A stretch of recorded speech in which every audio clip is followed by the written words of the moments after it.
Senator Wyden is the chairman of the Finance Committee, and Senator Booker, one of the foremost champions for justice and equity here in the Senate. We are all joining together to release draft legislation to end the federal prohibition on cannabis. This is monumental because at long last, we are taking steps in the Senate to right the wrongs of the failed war on drugs. I was the first Democratic leader to come out for the legalization of marijuana, and I will use my clout as majority leader to make this a priority in the Senate. As my colleagues and I have said before, the war on drugs has really been a war on people, particularly people of color. The Cannabis Administration and Opportunity Act would help put an end to the unfair targeting and treatment of communities of color by removing cannabis from the federal list of controlled substances. This is an idea, it's not just an idea whose time has come, it's long overdue. We have all seen the agony of a young person arrested with a small amount of marijuana in his or her pocket. And because of the historical overcriminalization of marijuana, they have a very severe criminal record they have to live with their whole lives. Tougher to get a job, tougher to get credit, tougher to live a normal life. The waste of human resources because of the historic overcriminalization has been one of the great historical wrongs for the last decades. And we are going to change it. We are going to fight hard to change it. And America is on our side. 70% of Americans now support legalizing adult use of marijuana. In the 2020 election, it was put on the ballot by petition in South Dakota, and even South Dakota, one of the most conservative states in America, a majority voted to legalize adult recreational use of marijuana. If South Dakota can do it, the Senate should be able to do it. And we're going to fight to make sure it happens. My thinking, of course, like so many others, has evolved on the issue. When the laboratory of states, led by Senator Wyden's state in Colorado, legalized, the opponents had listed this parade of horribles. Drug use will go up, crime will go up. Well, that didn't happen. None of those parade of horribles ever occurred. And now, for justice and for freedom, it makes eminent sense to legalize marijuana. A number of states, including my own of New York, just legalized recently. The doom and gloom predictions haven't materialized in any of these states. And as more and more states legalize marijuana, it's time for our federal cannabis law to catch up. We also very much believe in the expungement of records. Because of the historical overcriminalization, people shouldn't have to live, if they had a small amount of marijuana in their possession, people shouldn't have to live with a criminal record the rest of their lives. Expunge those records. Let these people become productive citizens without that criminal record, severe criminal record, hanging over their head. We also want to make sure that there's a fair administration and that smaller businesses and communities of color are not left out as marijuana is legalized and sold across the country. So this is a bill we've consulted the experts, we've consulted many of our colleagues, and the next step for this critical legislation is getting further input from stakeholder groups, which is essential to the legislation's success. It's time for the country to engage in this discussion and update our federal laws, not only to reflect popular wisdom, but science. I yield to Senator Wyden. Thank you, Majority Leader Schumer, and I'm going to be brief. This is cannabis common sense, and I'm very pleased to be here with the Majority Leader, my friend Senator Booker, who has done so much work on this issue, and I'm here because the current cannabis prohibition, a pillar in the failed war on drugs, has been devastating to millions of Americans who seek only common sense and fairness from their government. For example, it defies common sense that small businesses now living in areas where cannabis is legal cannot deduct their business expenses or access the banking system. A few days ago, I saw exactly what cannabis common sense is when I visited a dispensary in Astoria, Oregon. The employees came up to me when I was there and they said, "Ron, thanks for what you're doing to legalize cannabis back there in D.C.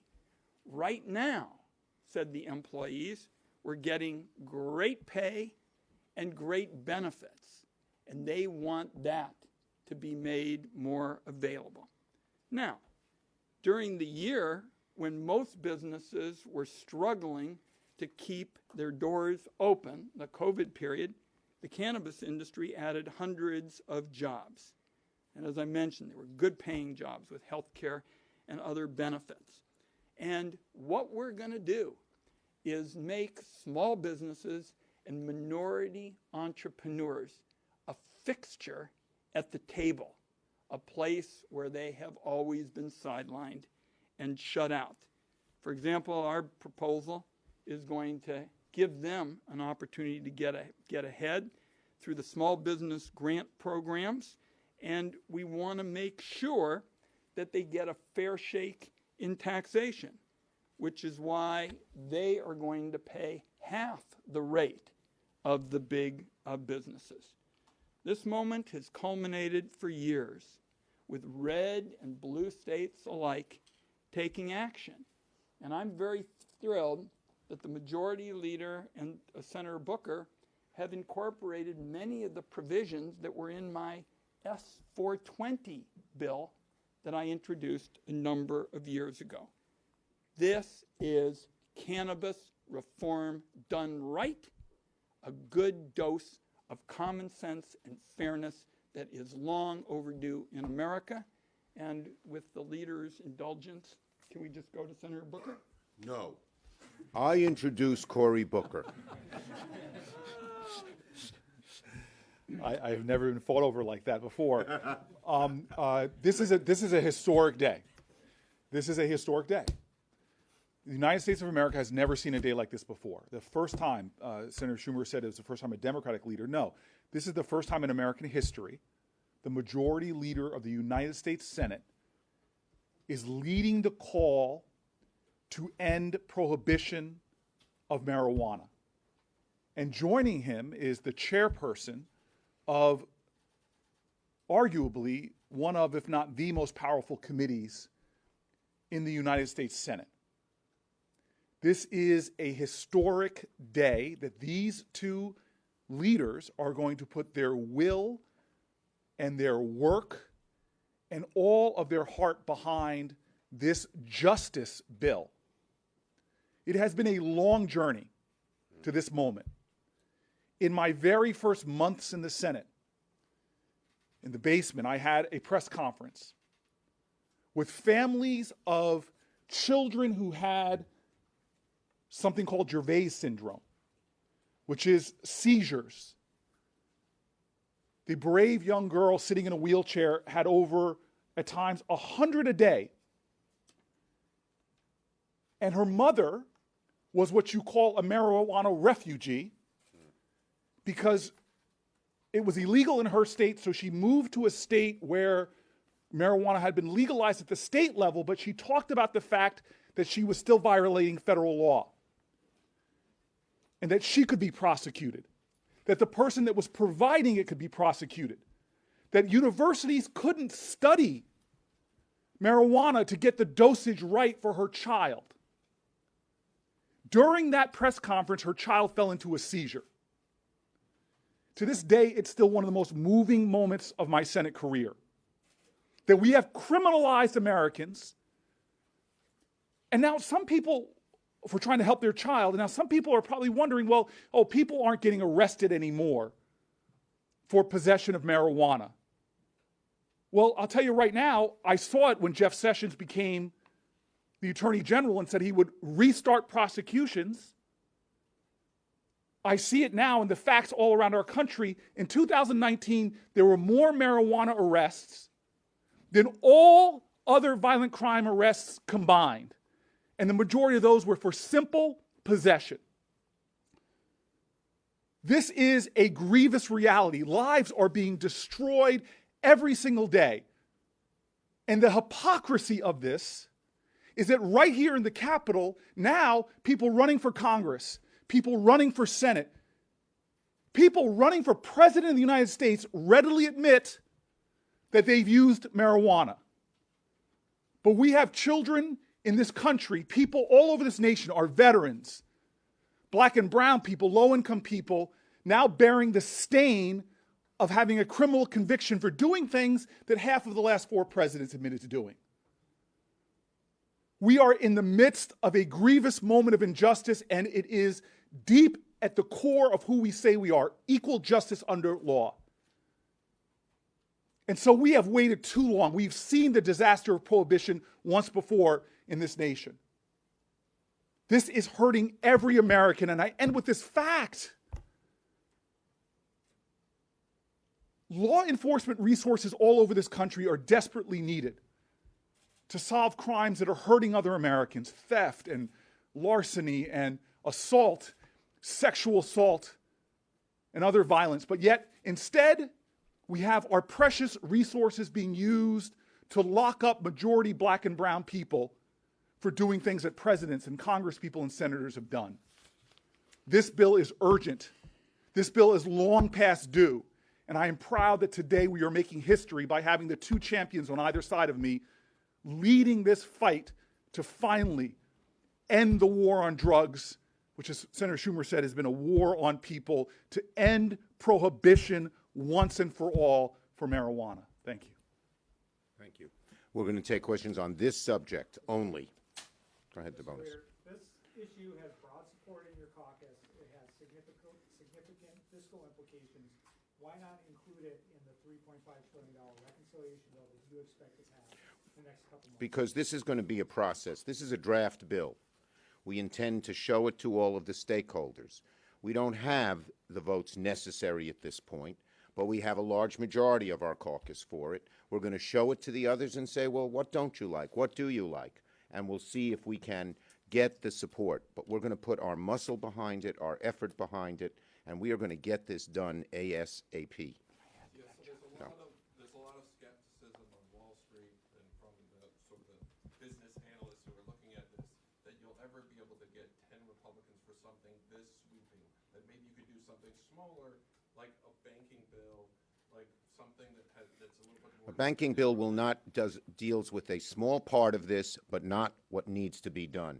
We need a broad, comprehensive bill.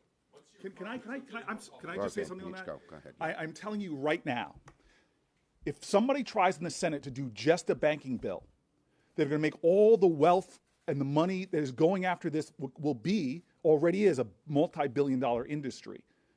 But what could become a even bigger industry, to just do it so some people can get rich and not do something about the people who are languishing with criminal convictions, not do something on restorative justice, not do something to make sure that the business opportunities that are created are fairly given a fair playing field, where right now in many states, someone who has a criminal conviction for selling marijuana can't get a license now.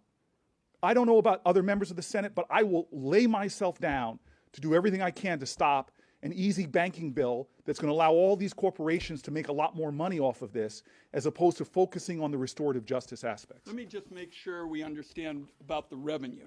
The revenue generated through legalizing cannabis will go directly to support restoration of the lives of those most harmed by the war on drugs, as well as public health and safety. What we're talking about, of course, this week, things like clean energy, for example, and other priorities, we're going to focus on making sure that the super wealthy and millionaires pay their fair share as part of covering those priorities. And let me just say, communities of color have paid such an awful price for the historical overcriminalization of marijuana that we want to make sure that the money goes back to them and doesn't just get, you know, the biggest, strongest banker gets to just scoop it all up. Expunge records. Right. And expunge records, I mentioned that, yes. Yes. Have any of you spoken to anyone at the White House about this idea, and what is your sense of? The White House knows we are introducing this legislation, and we intend to show them the draft legislation and ask them to support it. Yes. You mentioned a laboratory of states sort of leading the way on this. What would a proposal like this mean for states that haven't taken that step to legalize various forms? They'd have to catch up to probably where their public is. But it will be their option. And that is why, for the life of me, I don't understand how Republicans who say they're for states' rights won't support what my colleagues are talking about. Because what this bill does is we decriminalize at the federal level, but we don't require states to legalize. So this speaks right to what the majority leader is saying. If they're listening to their constituents, and this is being done all over the country, they're going to move of their own volition. But the three of us are supporting a states' rights approach that says decriminalize at the federal level, give the states the option. Right. We're not forcing the states, but we believe this will give impetus to the states and impetus to their populations that are strongly for this. Go ahead, Broom. Yes. What effect will this have on New York and other states that have already decriminalized? Well, Did you say New Jersey or New York, sir? he's talking about that football team that has the NY on their helmet. That plays in New Jersey. Yeah.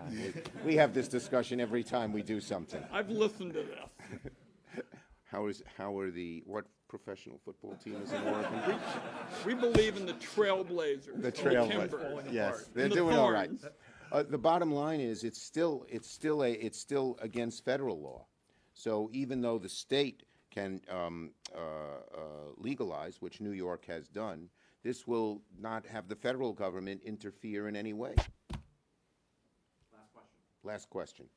This is just a clarification question. Does this mean the Senate will not act on the House-passed Safe Banking Act? Look, this is a very comprehensive bill. We put a lot of work and a lot of time into this. It's a draft bill, and we're going to now go to our colleagues and ask explicitly to all of them, what don't you support here? What can you support here? We're going to get something done, and we'll have to figure out, you know, the best way to get that done, but we are going to get something done. Okay? Thank you. Thanks, folks. Thanks, everybody. Thanks, everybody. Sarah Wyden, the proper comeback when they give you stuff about the NFL teams is you point out that they all wear Nike shoes. And